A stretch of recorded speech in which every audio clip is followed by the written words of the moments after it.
Ya Rabb, wahai Tuhanku, sungguh kaumku telah menjadikan Quran sebagai sesuatu yang diacuhkan. Nabi itu sambat, Gusti Allah, ya Allah, kaumku selalu nyatru Al-Quran, gak nyopo Al-Quran. Maka bagaimana jawab Allah? Wa kadzalika ja'alna likulli nabiyyin aduwwan minal mujrimin wa kafa bi rabbika hadiyan wa nasira. Assalamualaikum warahmatullahi wabarakatuh. Bismillah, alhamdulillah, wassalatu wassalamu ala rasulillah sayyidina Muhammad ibn Abdillah wa ala alihi wa sahbihi wa mawalah wa la hawla wa la quwata illa billah. Hafatal muhtaramin, katur alim para ulama, sepuh ini sepuh matang jajaran pengurus MBCNU Jabatan Wakil khusus Ketua MBC Kiai Qasim rawuh alhamdulillah, dan ugi dumateng pimpinan JKH Kecamatan Wakil dan pimpinan JKH Kabupaten Malang yang alhamdulillah ketua bisa saged rawuh dalam kesempatan sore hari ini, dan ugi dumateng panjenengan para pencinta-pencinta Al-Qur'an kang mugi-mugi mangke asal syafaat Al-Qur'an dengan Allah Subhanahu wa taala. Pertama, semoga kita ngaturaken syukur buat nursanipun Allah Subhanahu wa taala. Alhamdulillah tasih pinaringan sihah wa afiyah, pinaringan nikmat ingkang sing ageng ya iman wal Islam, khususipun sonten mriku saged sami-sami menunjukkan betapa cinta kita tentang Al-Qur'an, wonten syahrul Al-Qur'an wonten bulan Ramadan. Mugi-mugi nyebabi kita mangke asal syafaat Al-Qur'an dengan Allah Subhanahu wa taala. Sholawat ma'assalam mugi tansah kaatur kunjuk dumateng junjungan kita Gusti Nabi Muhammad sallallahu alaihi wasallam ingkang tansah kita syafaatipun. Mugi-mugi kita tansah saged nderekaken menghidupkan sunah-sunah beliau, kita tansah saged mengikuti ajaran suci beliau, dan mugi-mugi terus para pengkhidmah Al-Quran ingkang kalam yang berbeda beliau, sehingga kita dipun akhir zaman pun termasuk min ahli syafaatih. Ini boten mau idhah namung sambutan mawon selaku rois. Ya alhamdulillah kula pun abot pada dugi sampun istidzan boten hadir, tapi alhamdulillah gak teko rasane kok gak enak. Ya alhamdulillah saged nyempataken sowan dumateng panjenengan sedaya wonten menika kesempatan, nggih mugi sekedhik ingkang dipun aturaken beto manfaat maslahatil akhirah. Setunggal hadis mawon Kanjeng Nabi dawuh wonten hadis kang dipun Imam Muslim. Innallaha yarfa'u bihadzal kitabi aqwaman wa yadh'u bihi akharin. Sesungguhnya Allah akan mengangkat dengan Al-Qur'an ini beberapa kaum, dan Allah pun akan menjatuhkan dengan kitab Al-Quran ini beberapa kaum yang lain. Wonten pilihan diangkat sampai dijlokno milih pundi awake dhewe. Dengan kitab Al-Quran niki pilihannya kita akan diangkat derajatnya oleh Allah, tapi sebaliknya kita pun akan bisa dijatuhkan dengan kitab Al-Quran. Ini Allah nek ngangkat derajat dengan Al-Quran boten kintenan. Wonten surat Ali Imran Allah dawuh, Innallaha astafa Adam wa Nuha wa ala Ibrahim wa ala Imran 'alal alamin. Sungguh Allah memilih Nabi Adam, Nabi Nuh, keluarga Ibrahim, keluarga Imran mengalahkan seluruh alam semesta. Lu ayat niki lek awake dhewe niki protes mboten asal niku Al-Qur'an. Tapi nek mboten protes untuk ganjel. Kok tidak ada nama Nabi Muhammad dalam ayat ini? Allah memilih Nabi Adam, Nabi Nuh, keluarga Ibrahim dan keluarga Imran mengalahkan alam semesta. Dan kita tahu Nabi Muhammad adalah khairul anbiya wal mursalin. Maka di sini ada 3 penafsiran. Penafsiran pertama kados tafsir Jalalain. Alal alamin ay ala alami zamanihim. Beliau-beliau diangkat, dipilih menjadi teristimewa di zaman beliau masing-masing. Ini tidak akan mengalahkan keistimewaan Nabi Muhammad sallallahu alaihi wasallam. Dan kemudian tafsir kedua itu tentang sawine ini. Dipun dawuhaken tidak disebut nama Nabi Muhammad dalam ayat ini karena beliau masuk dalam ala Ibrahim. Tapi dibantah kok adoh men. Nabi Muhammad pun keturunan dari Nabi Ibrahim. Maka tafsiran ketiga. Ayat ini ditafsiri dalam satu ayat dalam surat Fatir. Allah dawuh, "Tsumma awrathnal kitabal ladzina astafaina min ibadina." Al-ayah. Kemudian saya wariskan kitab Al-Quran ini pada orang-orang yang saya pilih dari hamba-hamba saya. Artinya tiang sing mewarisi Al-Quran, maka mereka adalah orang-orang yang dipilih oleh Allah. Sebagaimana Allah memilih para nabi-nabinya. Dan itu berarti para pewaris Al-Quran, mereka masuk dalam jajaran orang yang dipilih oleh Allah SWT. Ngantos Allah menyamakan dengan para nabinya. Karena Nabi Muhammad dawuh, ulama ika ambia ibani Israel. Ulama dari umatku seperti nabi-nabinya Bani Israel. Itu para pewaris Al-Quran. Pewaris Al-Quran ini buatan hati-hati, nggih bahaya. Teng surat At-Taubah. Ele-ele menungso ini wong para pewaris Al-Quran. Fa khalafa min ba'dihim khalfun warithul kitaba ya'khuduna 'arada hadzal adna wa yaquluna sayughfaru lana. Niku elek-eleke menungso nih. Maka akan datang sudah mereka itu para pengganti-pengganti yang jelek. Mereka warisul kitabah, mereka mewarisi kitab Al-Quran. Kemudian mereka dengan Al-Qurannya ya'khuduna 'arada hadzal adna. Mereka dengan Al-Qurannya itu mengambil dari perkakas-perkakas dunia, remukan-remukan dunia ini. Wa yaquluna sayughfaru lana, dan mereka mengatakan pasti kami akan diampuni. Niku elek ini menungso wong sing elek tapi gak merasa takut kepada Allah. Orang yang paling baik adalah orang yang perbuatannya api tapi wedi nang Gusti Allah. Berdawakan walladzina yu'tuna ma atau wa qulubuhum wajilatun annahum ila rabbihim raji'un. Jadi wong sing paling sae niku wong sing mereka memberikan apa yang mereka tunai, yang bukan pada mereka, baik hak adami pun haknya untuk kalian semua. Tapi waqulubuhum wajilatun, hatinya selalu takut. Dan ini boten sing pewaris Al-Quran niki dengan Al-Qurannya mereka mencari dunia-dunia, tapi mereka tidak sama sekali merasa takut kepada Allah. Makanya sing dimaksud warisul kitab adalah orang pewaris kitab yang betul-betul melaksanakan Al-Quran, dan Al-Quran digunakan untuk memperbaiki dirinya dan betul-betul untuk berkhidmah kepada Allah. Niku orang-orang yang dipilih oleh Allah. Dari ayat ini menunjukkan betapa Allah mengangkat derajatnya para pewaris Al-Quran dengan derajat yang begitu tinggi. Ngantos dipun dawuhaken wonten hadis sahih, man qara al-Qur'an wa amila bima fihi albasallahu walidayhi tajan yaumal qiyamah dau'uhu ahsanu min dau'i syamsi fi buyutid dunya fama dhannukum biman amila bihi.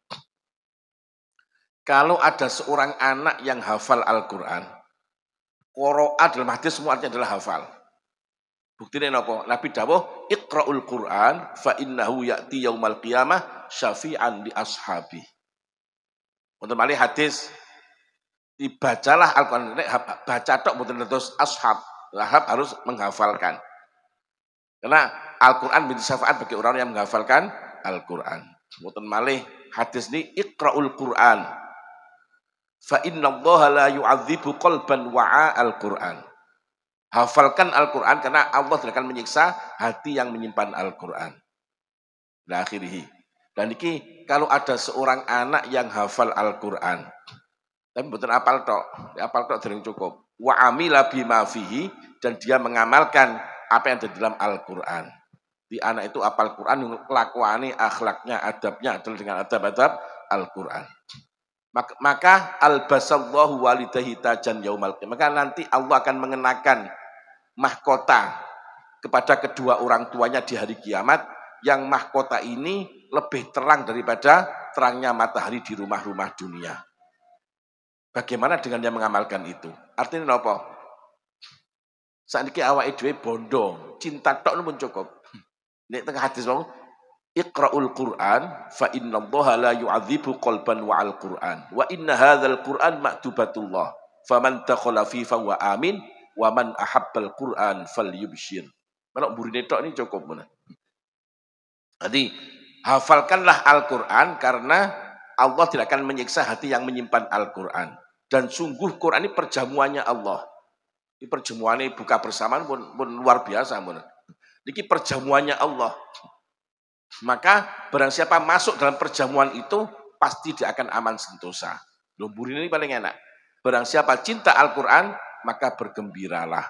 Ini pun cinta tok, jangan saat ini hadir rawuh, memiliki cinta pada Al-Quran, insya Allah sudah diperintah untuk bergembira. Nah ini saya wonten tiang sepuh, yo gak pati iso ngaji, jamaahnya pas-pasan, tapi anaknya di pondokno sampai iso dadi apal Quran, dia tahu artinya Al-Quran, mengamalkan Al-Quran. Dan niki pas sowan teng Gusti Allah niki tiang niku sowan dipun paringi pameri ganjaran sing kuwatah. Kaget tiang niku. Loh, Gusti kula biyen ngamalkan biasa-biasa kok sampai kathah ganjaran kula. Itu Allah dawuh, itulah pahala dari anakmu selalu dihadiahkan kepada kamu. Kan dimuliakan oleh Allah. Dan niki kemuliaan dengan Al-Quran. Makanya sekali waktu ada seorang pemuda sowan dumateng Sufyan Ats-Tsauri. Pemuda niki matur, wahai Sufyan Ats-Tsauri, saya sebagai seorang pemuda punya kewajiban untuk bela negara, untuk perang. Tapi satu sisi saya kepingin untuk mengaji Al-Quran. Maka mana yang saya dulukan, wahai Sufyan Ats-Tsauri? Kata Sufyan Ats-Tsauri, berangkatlah kamu untuk belajar mengaji Al-Quran. Bukankah Nabi sudah bersabda, khairukum man ta'allamal Qur'ana wa 'allamah. Paling baiknya kamu adalah orang yang mau belajar Al-Quran dan mengajarkan Al-Quran.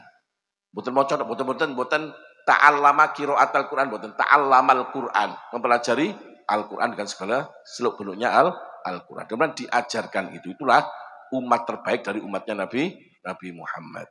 Itu Allah mengangkat derajat dengan Al-Quran. Tapi sakwangsulipun Allah akan menjatuhkan umat Muhammad dengan Al-Quran ini. Siapa yang dijatuhkan oleh Allah?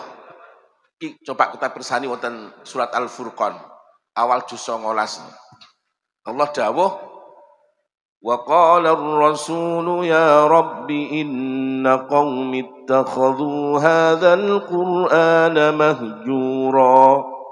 Berkatalah Rasulullah, ya Rabb, wahai Tuhanku, sungguh kaumku telah menjadikan Quran sebagai sesuatu yang diacuhkan. Nabi itu sambat Gusti Allah, ya Allah, kaumku selalu nyatru Al-Quran, gak nyopo Al-Quran. Maka bagaimana jawab Allah?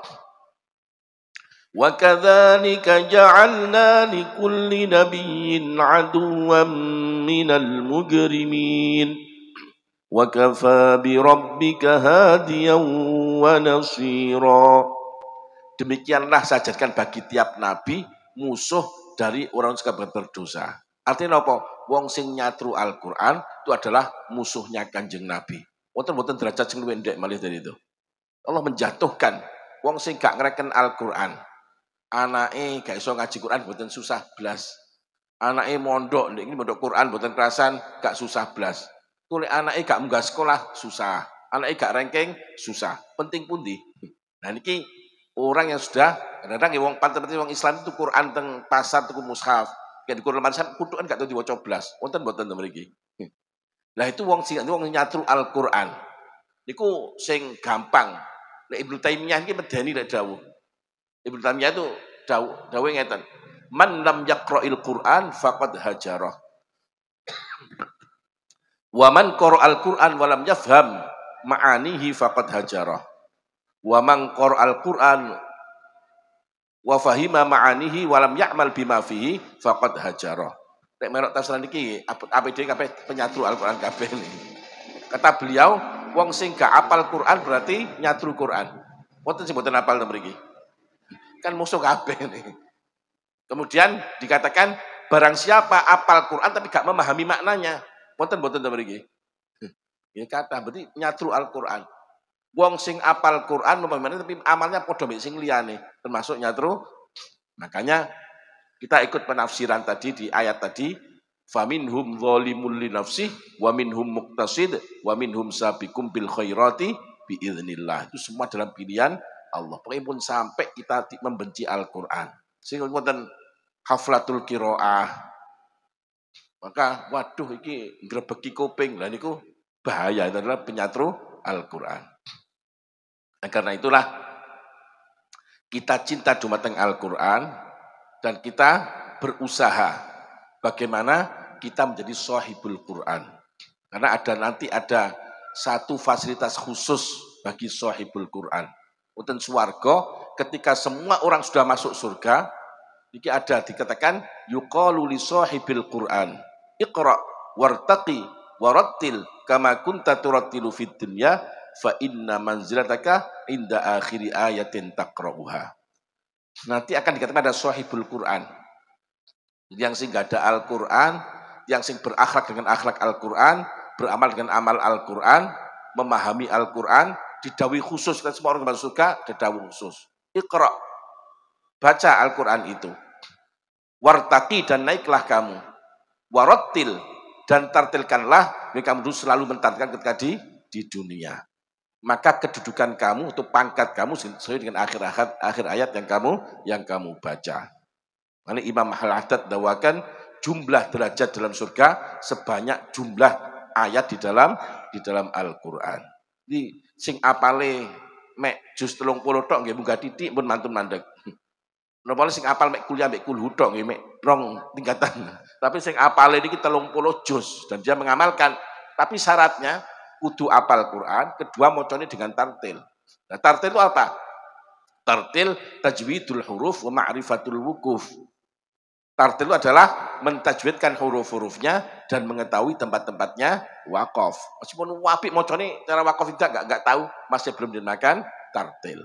Tartil adalah tajwidul huruf wa ma'rifatul wukuf. Kita belajar betul masalah Al-Qur'an supaya menjadi sahibul Qur'an dan akan dawuh khusus iqra wartaqi warattil kama kunta turattilu fit dunya. Fa inna manzila inda akhir ayatin taqra'uha. Itulah kemuliaan yang seorang umat Nabi Muhammad akan diangkat derajatnya dengan Al-Qur'an.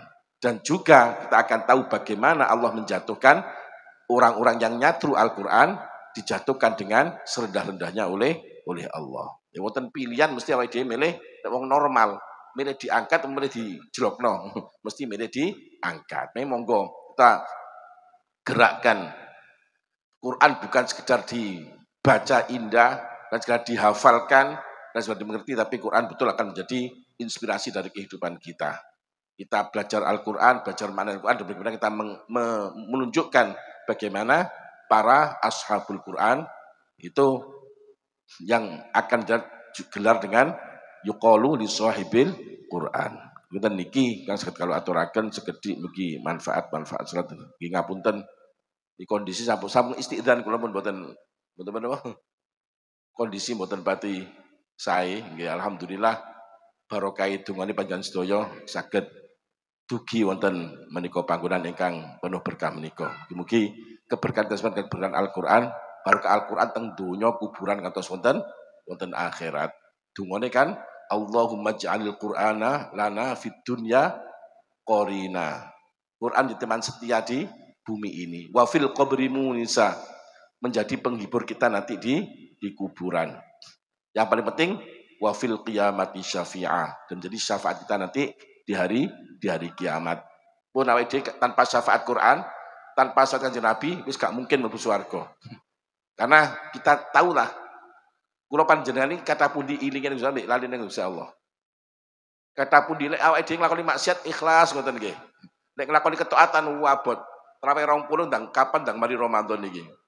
Itulah keadaan kita, maka kita sangat membutuhkan syafaat Kanjeng Nabi dan syafaat dari Al-Qur'an. Monggo digerakkan putra-putra semua keluarga disemangatkan untuk mempelajari Al-Qur'an.